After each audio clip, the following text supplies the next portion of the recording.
It is Friday, January 12th. Let's talk PlayStation. Alright, so last week we did the predictions video for all of 2018, and it's time to kick off just regular 2018, regular news stories. I know you're very excited about that, and we'll do this right away with our first news story. It is about a new trademark filed from Sony Studio Japan. It's called Ray Space. This is, of course, filed under a games and services type thing, and that's pretty much it. So, a new trademark. This could possibly be a game. I'm going to assume this is actually going to be a game because Sony Studio Japan actually does quite a number of completely new original titles. They just finished up Knack. They're doing Shadow of the Colossus remake. But actually, Sony Studio Japan, kind of a big studio for them. They often do a lot of projects, multiple at a time. A lot of small titles, a lot of big titles.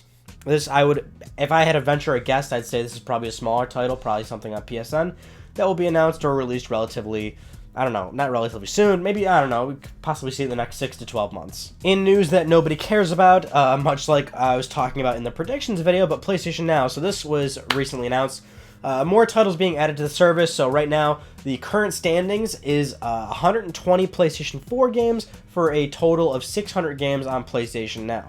So 600 plus games, 120 of those PS4 games. Of course, the majority are PlayStation 3, as that's how the service launched.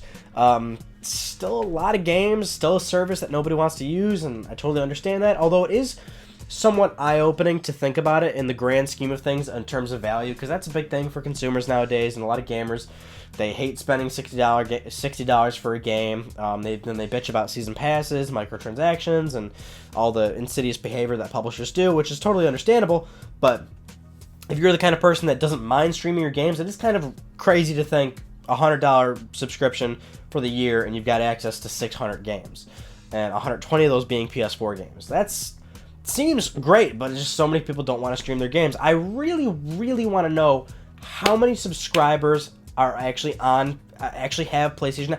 The fact that Sony never talks about it, and they'll often quote PlayStation Network subscription, PlayStation Plus memberships, which I believe they just updated that figure. It's like 31 million or something like that. They will not say anything about PS Now. I would not be shocked at all if it was under a million, which would be really bad. And I would have to guess that it's probably something around there because they just won't talk about how many people actually use it. But speaking of which, let's get into some sales figures, because Sony gave us an update on some sales stuff over the holiday season. And it, again, going back to the predictions video last week, I had mentioned how the current data that we had actually had was up to 70 million PS4s that were sold, although I did say in that video, that's probably, but give or take another 3 or so million, who knows, because we don't have an updated figure right up until the very end of the year. Now we have that figure. So Sony sold 5.9 million PS4s over the holiday season up to December 31st, bringing PS4 total to 73.6 million systems.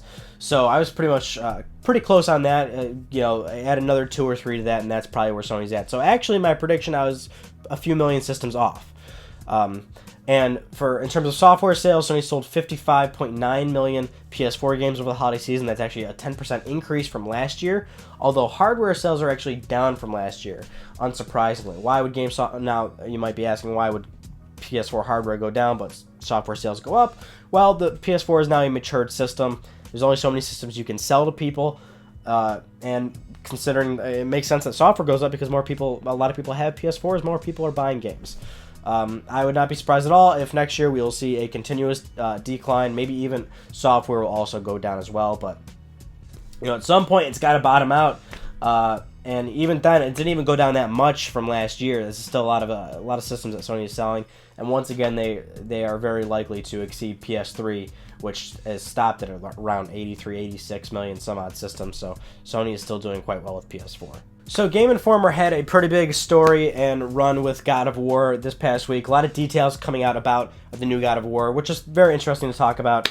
Getting more details about the game. Of course, a lot of heavy rumors stating that the game is going to be released in March 2018. We will wait and see if that is, well, I keep saying March 2018. Well, March this year. So it remains to be seen if we will get a concrete date for that anytime soon. But the actual things that they did talk about, so a number of things.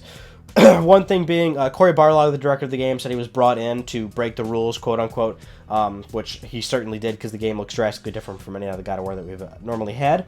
Another interesting detail is he said that future God of War titles could absolutely possibly go to Egypt or do something with Mayan civilization, those type of gods, things like that. There's a lot of things that they're exploring with God of War. Of course, that was something we also talked about a while ago, which is that initially this title was possibly going to take place in Egypt, although they opted not to do that because it seemed like such a barren wasteland. But I would be interested to see how they would do that if they do explore Egypt a little bit more. And another one was, which a lot of people, I'm surprised most people haven't noticed this or haven't seen this, but the fact of the matter is, in this upcoming God of War game, Kratos does not jump. Which is a huge mechanic in God of War games. If you played it, Kratos jumps all the time. It's partway pretty much a platforming game. There's a lot of sequences of God of War that require jumping around and even climbing. So of course, this is a very different direction for the game. Corey touched a little bit on that, and he basically said nothing was sacred in terms of developing the game. One of the designers actually approached him and said, okay, well, what about the jump? And it's just another thing that they had to do to approach the game in a different manner, which we know that's the case, right? So it's, it's over the shoulder, it's much closer. We've been told that the combat is much more personal, whereas in previous God of War games there were so many enemies on screen, and now you're only fighting a handful at a time, but it's more visceral, more again, a little bit more personal is the word that they use. I'm excited. Really, I am. That's why I have this really good feeling that I think this game is going to be really special, or at least I hope so. I will definitely be one of the people to also say I do have my concerns, and it's just because it's such a far cry from the previous God of War games. But I trust Corey because he's been there from the very beginning. He's got the heritage with God of War. He's the director on God of War 2.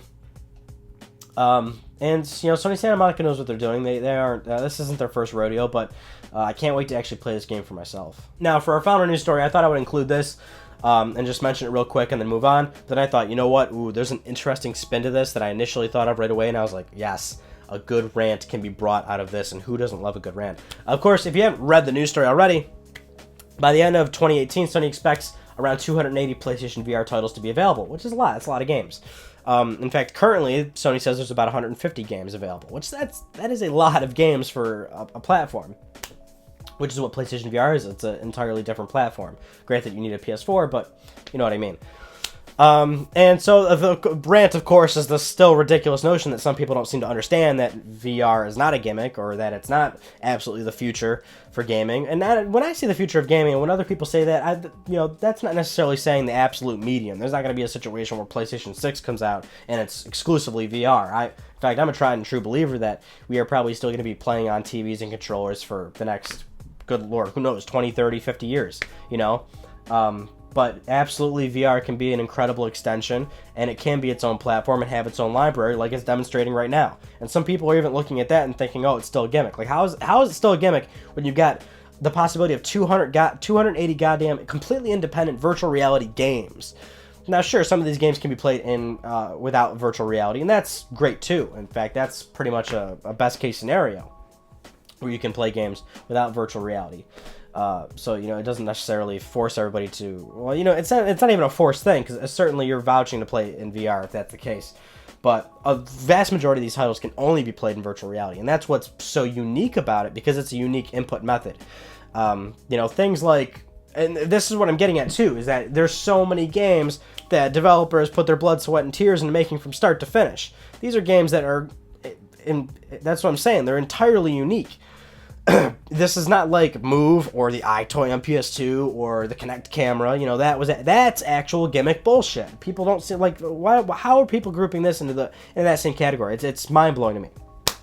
If you want an actual situation of a gimmick, you can look at the Wii's goddamn entire lifespan, because the Wii, granted, it was its own platform, and it was its own console. It lived from start to finish and actually did incredibly well in terms of hardware sales. It sold well over 100 million systems for the Wii.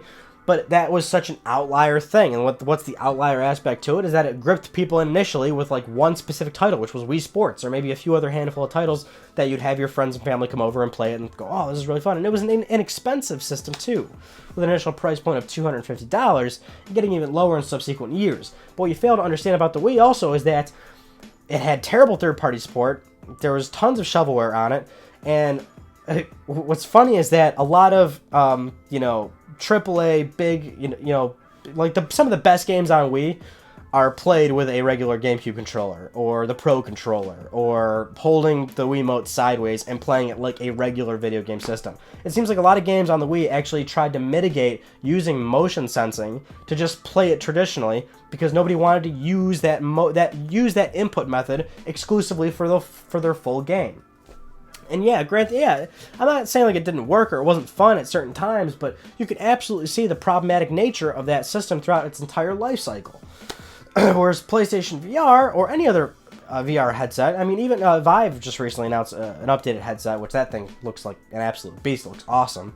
It's probably going to cost an arm and a leg, but hey, you know, it's and then that's the understandable nature of it for a lot of people, is that this is the first entry point for this first run of VR content. So I get it. I'll be the first to say, you know, quantity doesn't necessarily equal quality. 280 games at the end of 2018, that's awesome. But I'll definitely be the first to admit there's a lot of games on the PlayStation Store, on Steam, and, you know, they're absolute crap. And they're so short tech demo-y type experiences. But some of them really stand out. And that's the point, and that's the greater point about VR in the long term, is that it's an evolutionary thing. This is a first run of the products, and as developers learn more tricks and do more different things, they'll create even better experiences, more comfortable experiences, because I know that's a big problem for a lot of people, is the motion sickness thing. But it's just the progress that's already being made is quite incredible. That's what I mean long term. Like, Sony doubled down on VR, which I'm so happy about, because I think it's going to be a real game changer come PlayStation 5 and the second run of whatever next generation PSVR hardware is going to be, because Sony's probably going to be the front runner in premium VR headsets, because they will have a lower point of entry in terms of cost, which is great, because there's got to be somebody that makes it a little bit accessible to get into VR content. But it's still just so it's demonstrating itself like completely, like perfectly to people. It's still, I don't really get it when people say they don't, like when they call VR a gimmick. Those are just still the same people that haven't put the damn thing on their head. Dude, it's beyond me. It really is. I don't know, man. I guess some people just don't like fun. What a bunch of weirdos. Alright, but those are some of the news stories I want to talk about with you guys this week. And if you haven't noticed it, I think I'm like getting kind of sick. My throat hurts. I've been using chloroseptic spray like pretty much every 2 minutes, which goddamn, that stuff's a lifesaver when you got a sore throat. I don't get why people use cough drops when they got a sore throat. The chloroseptic's like way better. But I granted, nobody's fucking asking for it, but I want to finish up that Act 2 Let's Play. Just get that done and out of the way, because obviously I want to do something a little bit different moving forward. I'm glad that everybody enjoys the new profile picture and banner. You know how these young kids do it nowadays. New year, new me. And that's pretty much what we're doing here, but it's like, it's not really a new me, because it's still good old Ryan, and I can't make any promises, because obviously I fucking suck sometimes. But hopefully I can have new stuff for you relatively soon, assuming I don't get more sick. But that concludes this week's episode of Talk PlayStation. I'm Ryan Badecki. Thank you all so much for talking with me, and I will see you guys next Friday.